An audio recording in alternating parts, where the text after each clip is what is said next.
go. Yahweh.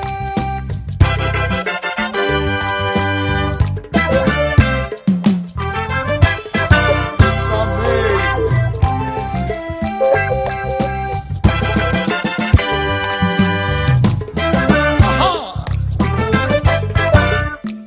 I have a very big God, yo. A very big God, yo. So big God, yo. A very big God, yo. I have a very big God, yo. Very big God, yo. Me want ya me go become me who. On Jamie, the Mirado. Oh, go become me who then na.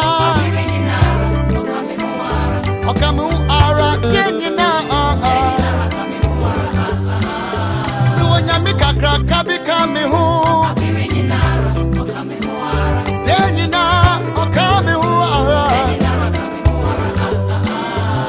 I will lift up my eyes to the hills. For whence cometh my help? Help cometh from the Lord, oh, hey. Some posting horses and chariots, some me money and fame, yo. But one thing I know for sure, victory lies with God, yo. Even no more from Mosumnia on in and soon. Oh, catch your way.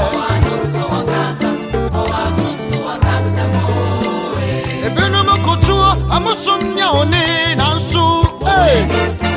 Aha, you tell them. A minimum could do in Sion in ya. That's a ye, bida. Freya way. A minimum could do Antoine Tigari. That's a ye, bida.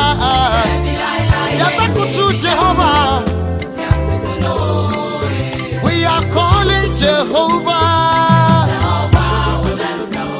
Everybody call him Jehovah. The ever faithful God, Jehovah. Jehovah will answer. We are calling Jehovah. Jehovah will answer. Besu ya fre Yehovah no. Yehovah beji besu. Obeji yesuda. Mirim papa every so beji mesu. Obeji yesuda. Ye besu ya fre Yehovah no. Yehovah beji besu. Yehovah beji mesu. Obeji mesu. Ebesi afro obotentim nyame obotentim why Esu afro obotentim nyame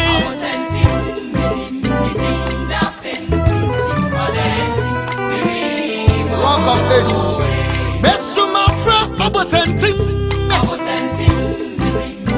aha It's amazing. We are calling El Shaddai. El Shaddai, never die. I know lie, I be high. Also yeah. We are calling El Shaddai. El Shaddai, never die. I know lie, I be high. Also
Really?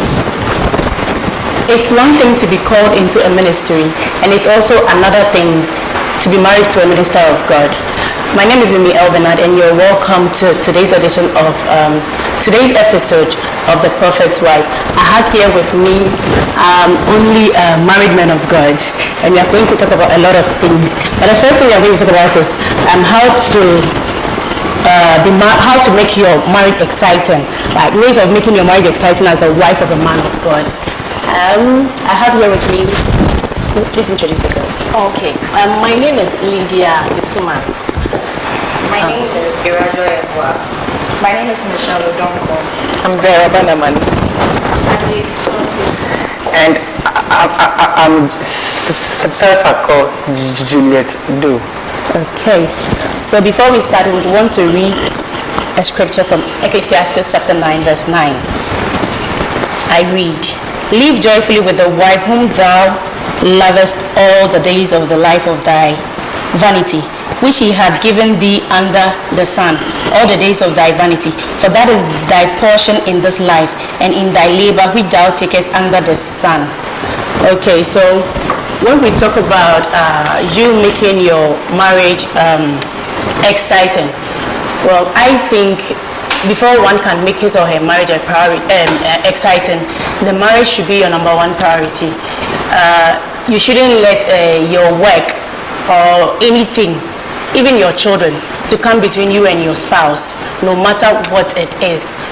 Because sometimes when you become too busy, you end up, withdrawing, and the wife sometimes, or the wife or the husband sometimes feels like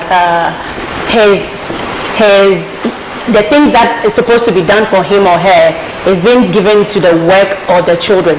So in my opinion, I feel like you making your marriage a priority is the number one thing for you to make your marriage exciting. Mrs. Yeah, Mommy, I think you are right. And aside that, I think you also need to get involved with each other's business. In that, you have to let your spouse know that you are interested in whatever he or she is into. Because in real life, when you are married, yes, it's between you and then your husband or your wife. So communication becomes somehow easier. That is before kids. So you are always with each other. So just as Mommy said, when the kids start coming with no fault of yours, or naturally you come and then maybe you are in your workplace from 8 to 5 p.m. You come to the home, and then the first people or the first person you want to see is your kids, and you are moving to your kids.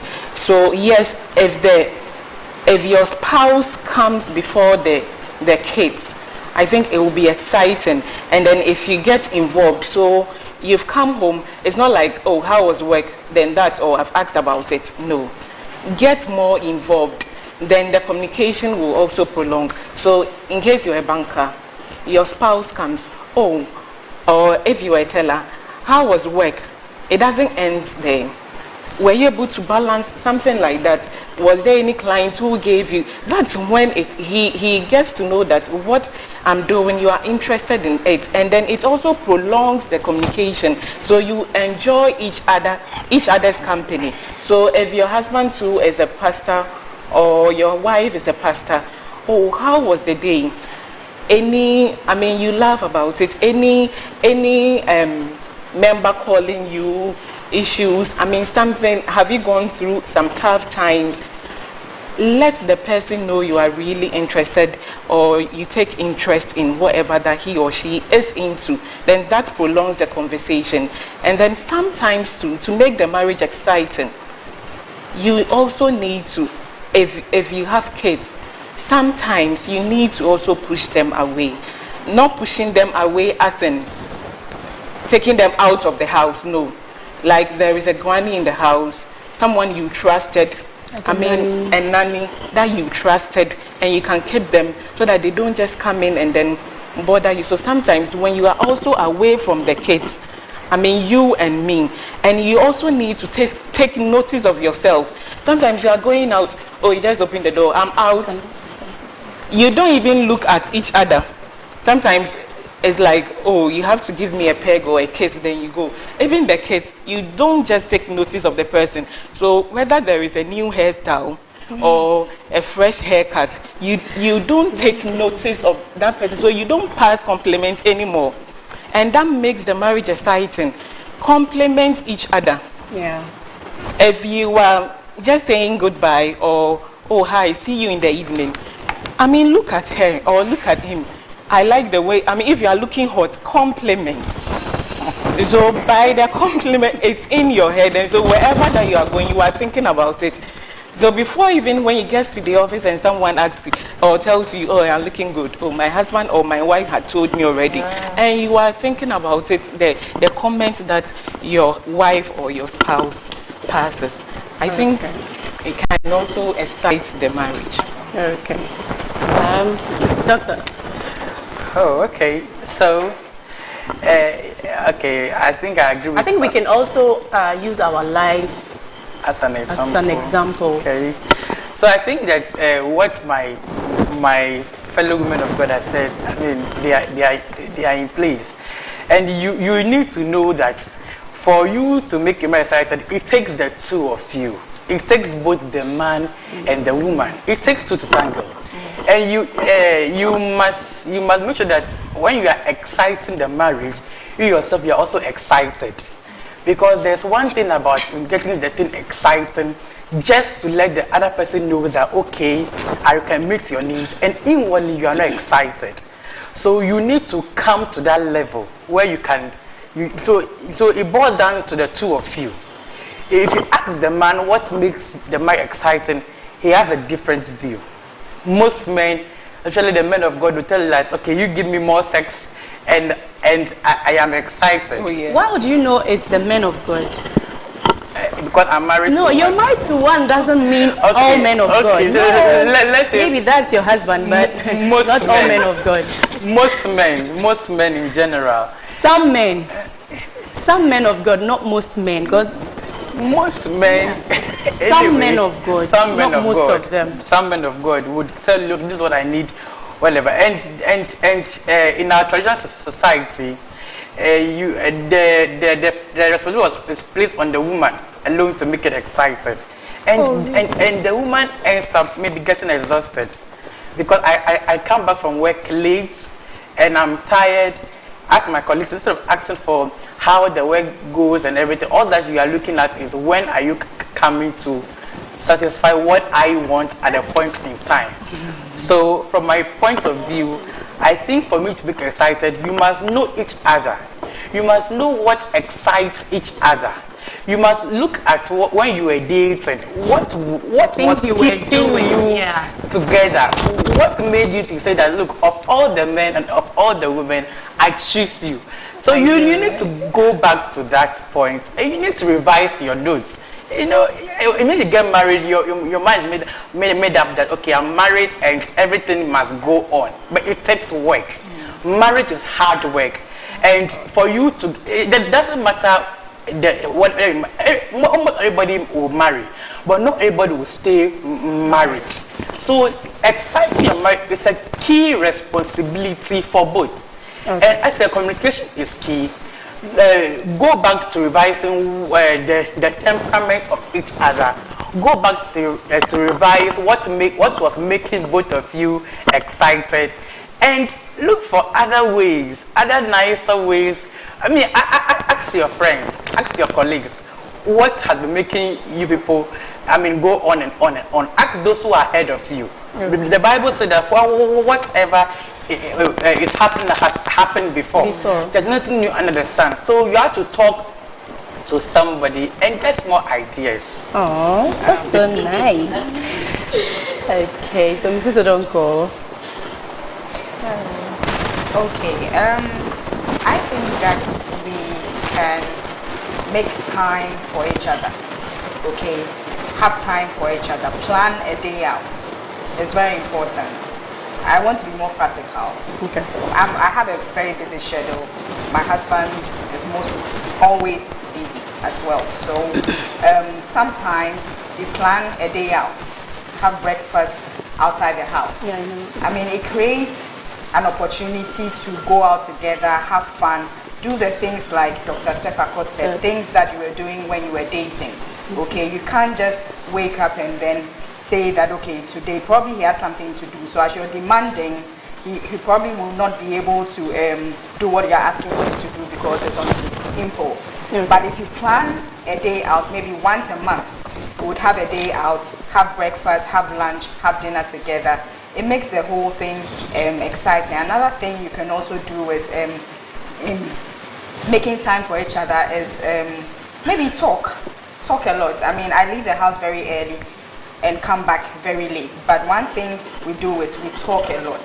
We have conversations. In fact, my husband knows a lot about the people in my office. He's never met them, but he knows their names. He knows everything that happens in my office. So when I come home and I say, oh, today this person did this, he's heard a lot about this person, even though he hasn't met her or him.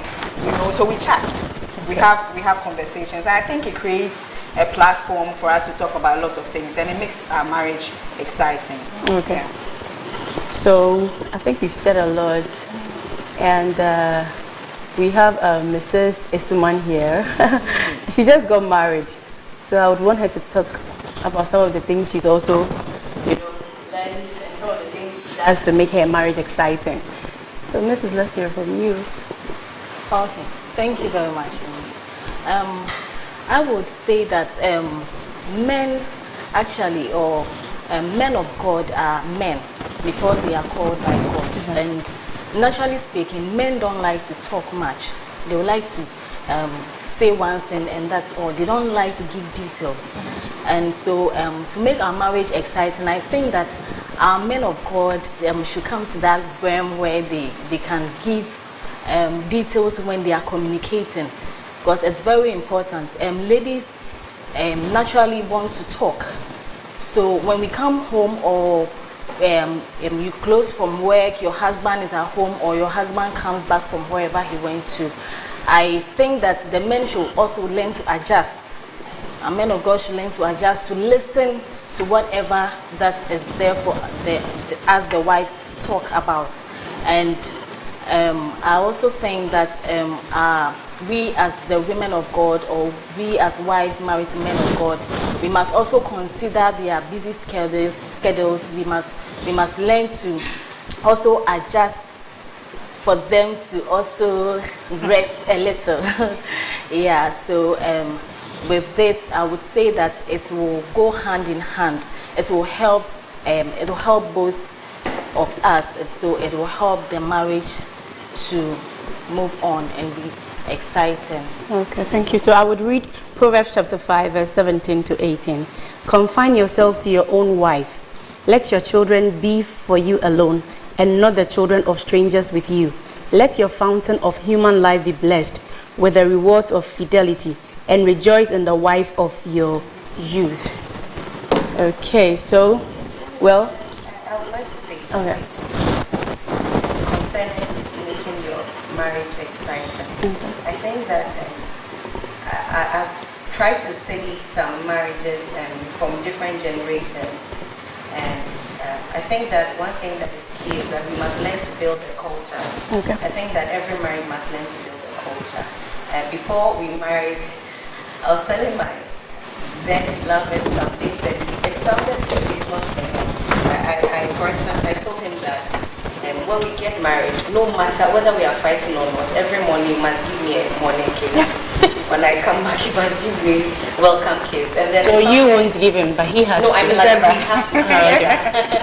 So I think that it helps, and over the months, it has helped. So I mean, maybe you are fighting or you had a quarrel before, but just that contact, it makes that thing sort of melt away. So I think you must build a culture within the marriage. Find something that will keep the two bound. So another thing I would like to say is that I think we should be spontaneous. Not everything must be planned.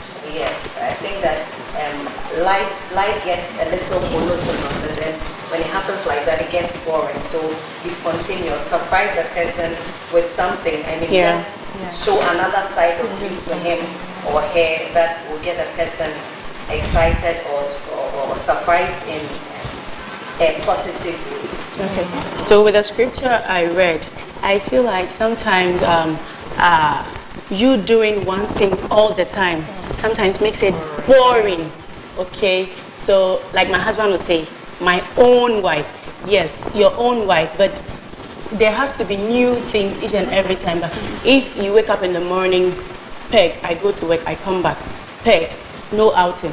I go and wash, I cook, I do everything. You go back. It's like, I don't want to use tradition, but like a routine. Everything looks the same every day, so it gets boring. So I feel like making it exciting can be, I know sometimes, you know, I'm sure someone is watching with a daughter who is maybe like 12 years. I wouldn't want to go deep. Yeah. But a lot of things can happen to make it exciting.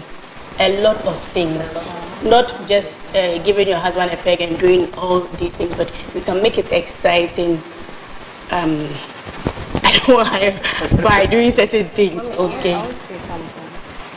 I want to also say that we can use social media to make our marriage exciting. For example, how you can be sending messages with your husband maybe whilst you are coming to church, or even whilst you are at home, whilst you are in the kitchen. You can send.